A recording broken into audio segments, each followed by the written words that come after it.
Hi friends, అందరికీ నమస్కారం. నేను మీ సాయి దేవిక. ఇది వచ్చి చికెన్, గోంగూర, ఆనియన్స్, గరం మసాలా. ఫస్ట్ వచ్చి పెనం పెట్టుకుని దాంట్లో ఆయిల్ పోసుకోవాలండి. ఒక పక్క వచ్చి గోంగూరని ఉడకపెట్టుకోవాలండి.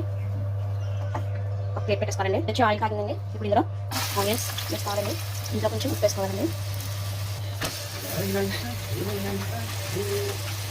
తర్వాత చికెన్ వేసుకోవాలండి. దీన్ని కొంచెం ప్యాకెట్ అవ్వాలి. చూసారా, చక్కగా ఉడికిపోతుందండి. యాడ్ మసాలా అండి. నెక్స్ట్ వేయండి. ఏదో మొత్తం పెట్టుకోండి. ఇది ఇంకా ఉడిపోయిందండి. ఇంకా కింద పెట్టేసుకోవాలి.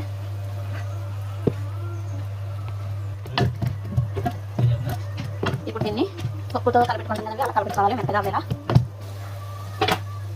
యాడ్ కారం అండి. గోంగూర పొలం ఉంటుంది కాబట్టి కొంచెం ఎక్కువ వేసుకోవాలండి కారం. కొంచెం వాటర్ వేసుకోవాలండి.